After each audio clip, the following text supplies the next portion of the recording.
guntur. Tunggu pembalasanku. Selamat datang Sobitu. Mari, silakan. Mari, Rai Prabu.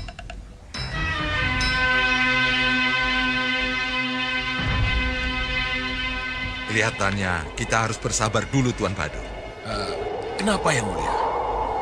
Saya tidak mau sihir Tuan beradu dengan sihir Nyi Jantung. Dan saya juga tidak mau Pasopati Angling Dharma ikut bicara. Iya, kamu benar, Kencarupa. Kita tidak mungkin merebut Ilat Nogo sekarang. Resikonya terlalu besar.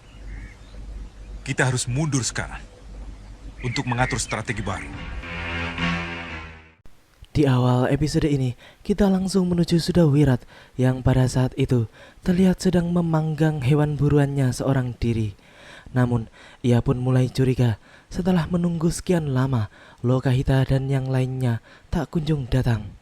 Sudawirat pun kemudian meletakkan daging panggangnya dan segera beranjak dari tempat itu, serta memanggil-manggil nama Lokahita, Suliwah, Padmasari dan juga pria mitra. Walaupun sudah memanggil berulang kali, namun Sudawirat tak kunjung mendapatkan sahutan dari teman-temannya. Raut wajah Sudawirat pun mulai menunjukkan kekhawatiran atas keselamatan istri dan kawan-kawannya. Tak lama kemudian, muncullah seorang laki-laki parubaya tak dikenal yang menegur Sudawirat.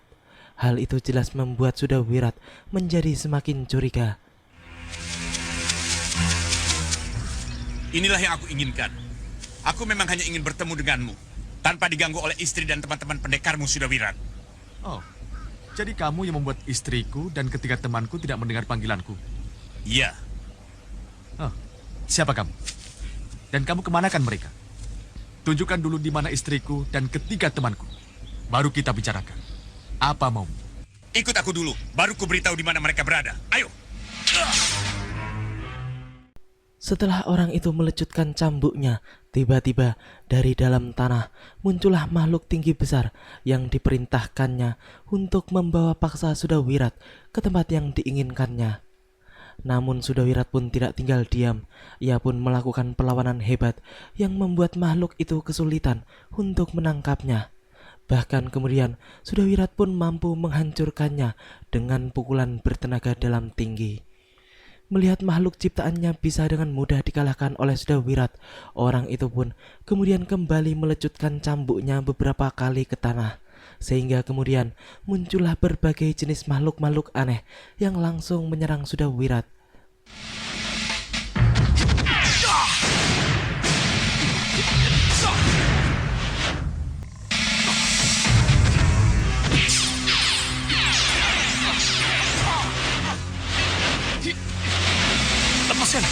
Lepaskan saya!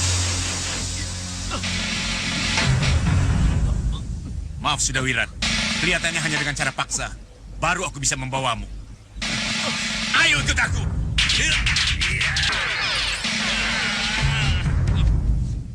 Ya, akhirnya Sudawirat pun berhasil dibawa kabur dengan paksa oleh lelaki tak dikenal tersebut. Sementara itu, tak lama kemudian, Lokahita, pria mitra dan Padmasari pun telah berjalan kembali ke tempat Sudawirat menyalakan api. Di sana mereka pun hanya melihat burung panggang Sudawirat yang telah gosong karena telah lama ditinggal. Tak jauh dari tempat itu, terlihat kuda-kuda mereka yang masih terpantek di tempatnya masing-masing. Suliwah pun mengatakan bahwa Sudawirat jelas pergi tidak menggunakan kuda. Ini aneh. Pasti ada hubungannya dengan angin ribut tadi. Ya, Liwa benar. Seseorang telah membuat angin ribut dan telah membuat kita tidak tahu apa yang terjadi di sini. Ya, Wirat diculik.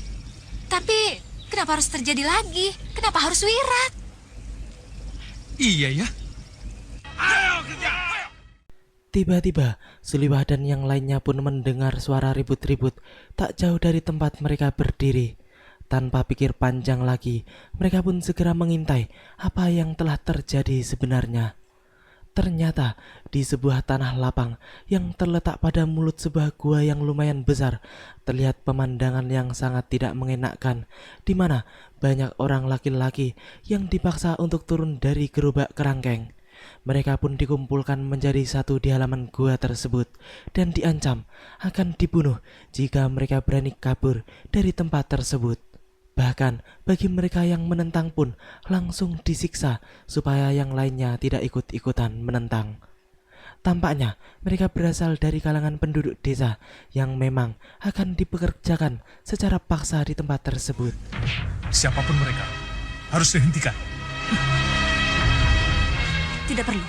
Suliwa bisa mengatasinya. Iya.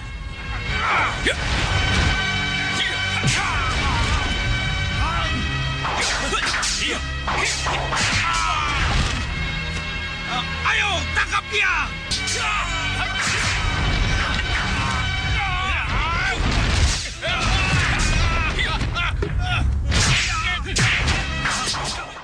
Ya, akhirnya Suliwah pun turun tangan untuk menghajar orang-orang liar tersebut.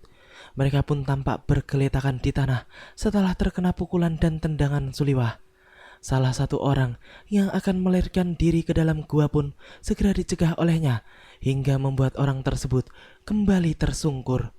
Selanjutnya, salah seorang yang baru saja dianiaya pun segera mengucapkan banyak terima kasih kepada Suliwah dan memberikan salam penghormatan yang kemudian diikuti oleh orang-orang yang ada di belakangnya. Suliwah pun kemudian bertanya mengapa mereka semua dibawa ke tempat itu dan apa sebenarnya yang ada di dalam gua besar tersebut. Iya. Tunggu dulu. Tapi kalian kenapa dibawa ke sini? Dan di gua itu ada apa? Ini mulut gua tambang Gisik Saloko, pendekar. Gua tambang Gisik Saloko. Iya, pendekar. Gua ini milik Ratu Gisik Saloko, pendekar. Iya, aku tahu. Ini dipaksa untuk kerja paksa di dalam gua itu. Iya, pendekar. Benar, pendekar. Kalau begitu kalian pulanglah. Baik, pendekar. Ayo pulanglah. Ya, ternyata Suliwah tampaknya sudah mengetahui dan mengenal tentang gua Wisik Saloka tersebut. Ia pun kemudian mengajak teman-temannya untuk segera masuk ke dalam gua yang masih termasuk dalam wilayah Malwapati itu.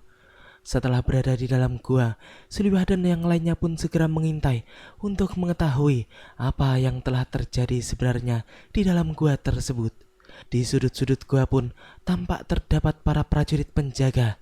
Sedangkan di tengah-tengah ruangan gua tampak para penduduk desa yang dipaksa kerja rodi untuk menggali tambang emas. Tak lama kemudian mereka pun melihat seorang wanita beserta beberapa pengawalnya yang muncul dari salah satu lorong gua. Ia adalah Nyi Saloka, penguasa gua tersebut. Bukan Kaliana Tantri yang bangkit lagi dari kematian atau Pujiwati, istri Angling Kusuma. Ini penambangan liar. Seperti kasus Jenny Saloko. Jen Saloko. Iya, penambang gelap yang berambisi menjadi ratu. Dan dikalahkan oleh Gusti Prabu Alengdharma. Dari mana kamu tahu, Liwa? Gusti Prabu pernah cerita mengenai perjalanannya Jajah Deso Milangkori. Iya. Ya, ternyata benar Suliwah telah mengetahui seluk-beluk gua Saloka itu karena pernah mendengar cerita langsung dari Prabu Angling Dharma. Selanjutnya, Nyi Saloka pun bertanya kepada salah satu orang tua yang tampak sangat lemah. Mengapa orang tersebut tidak mau bekerja? Orang itu pun mengatakan bahwa dirinya sedang sakit dan tidak mampu lagi untuk menambang. Mendengar jawaban orang tersebut, Nyi Saloka pun mengatakan bahwa ia akan dengan senang hati mengizinkan orang tua itu untuk beristirahat. Namun, beristirahat untuk selamanya. Ia pun langsung menyuruh para prajuritnya untuk memanah orang tersebut. Namun, sebelum panah-panah itu menembus tubuh lemahnya, tiba-tiba Suliwah pun muncul untuk menyelamatkan nyawa orang tua lemah tersebut. Ayo, lepaskan panah kalian.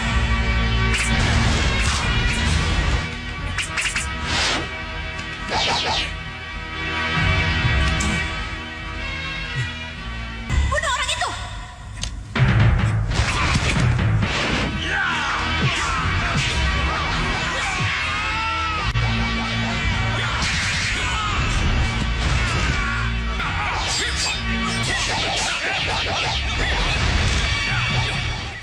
Nyi Saloka pun sudah mulai panik melihat para anak buahnya dengan mudah dapat dikalahkan oleh Suliwah.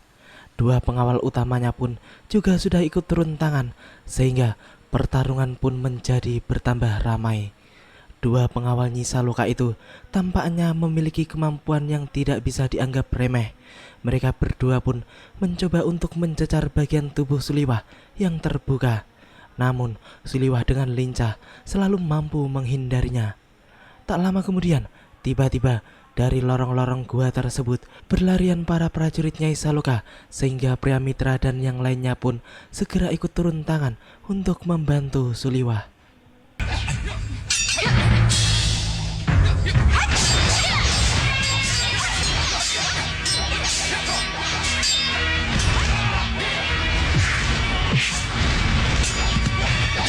Aku Gisik Saloko, hancurlah, kuburlah aku dengan seluruh kekayaanku.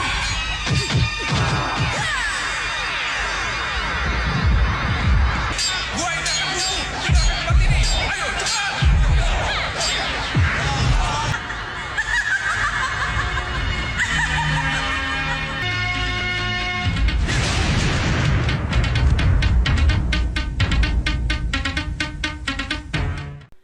Kini kita menuju Sudawirat yang ternyata diculik oleh seorang wanita parubaya yang dipanggil Ratu oleh para anak buahnya. Ia pun telah merencanakan sebuah gebrakan besar, yaitu ia akan menyedot ilmu rengkah Gunung Sudawirat guna menambah kekuatannya. Dan pada saat itu, Sudawirat sudah seminggu berada di istananya tanpa diberi makan dan minum. Sebab dengan demikian, Sudawirat akan menjadi lemah sehingga akan mempermudah dirinya untuk melakukan penyedotan itu. Wanita tersebut juga telah mewanti-wanti para anak buahnya untuk menjaganya ketika penyedotan itu dilakukan, sebab ia tahu risikonya akan sangat besar. Maafkan aku Sudawirat. Tongkat sihir, sedot rengkah gunungnya.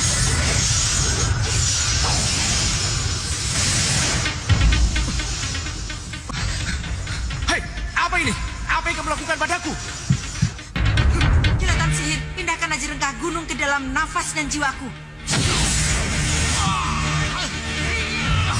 Kurang ajar. Ternyata kamu mau paksa rengkah gunung dariku. Tidak akan bisa. Tidak akan mungkin. Walaupun wanita itu berusaha menyedot aji rengkah gunung dengan kekuatan sihirnya, namun Sudawirat pun tidak membiarkannya begitu saja. Ia pun berusaha untuk melepaskan diri dari lingkaran sihir wanita tersebut dengan cara bergerak menghindar ke sana kemari, sehingga hal tersebut jelas mempersulit kinerja sihir wanita itu. Akan tetapi, wanita tersebut pun selalu menambah kekuatan sihirnya hingga kemudian mampu benar-benar mengikat Sudawirat. Lepaskan!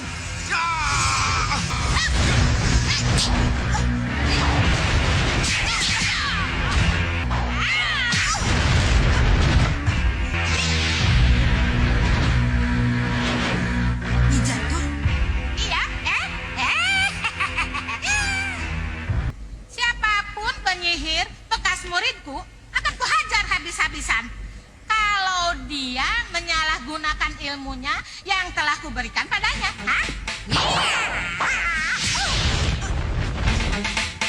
Bunuh dia! Ya, ternyata wanita itu adalah bekas murid Nyi Jantur. Sudawirat yang telah terlepas dari rantai sihir pembelenggunya pun kemudian langsung membantu Nyi Jantur untuk membantai para pengikut wanita penyihir tersebut. Wanita itu pun benar-benar dibuat terkejut setelah melihat sepak terjang Sudawirat yang sangat ganas dan sangat menggiriskan. Dalam waktu singkat, banyak pengikutnya yang telah tumbang di tangan pendekar Malwapati itu. Belum lagi Nyi Jantur yang sejatinya adalah gurunya sendiri yang jelas-jelas lebih sakti dibandingkan dirinya.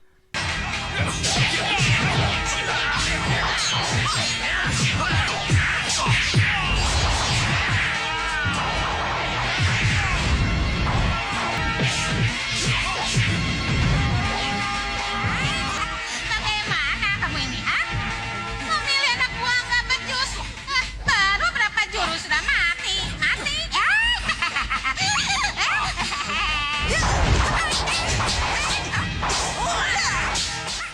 Akhirnya, wanita itu pun harus berhadapan dengan mantan gurunya. Ia pun tetap optimis bisa mengalahkan Nyi Jantur, walaupun sedari tadi dirinya sudah gentar melihat segala yang telah terjadi. Sedangkan Sudawirat sendiri pada saat itu sedang menghadapi dua orang pengawal utama wanita itu. Dan salah seorang pengawalnya adalah orang yang telah menculiknya di hutan seminggu yang lalu. Tanpa buang-buang waktu lagi, Sudawirat pun segera mengeluarkan ajian rengka gunungnya.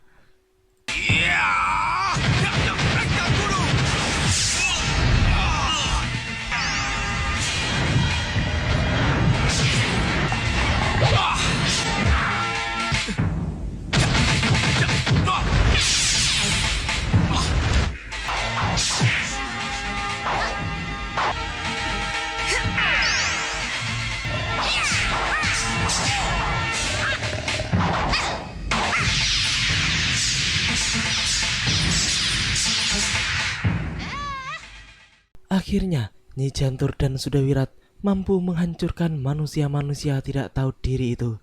Sudawirat pun kemudian segera mengucapkan banyak terima kasih kepada Ratu Sihir tersebut karena telah menyelamatkannya dari kematian.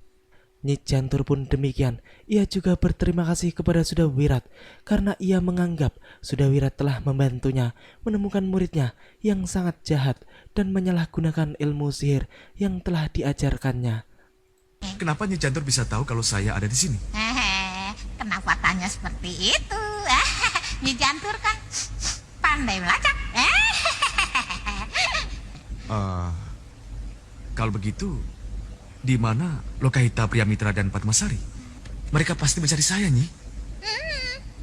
Wah, kalau begitu, sekarang kita gantian. Kita cari mereka. Ayo.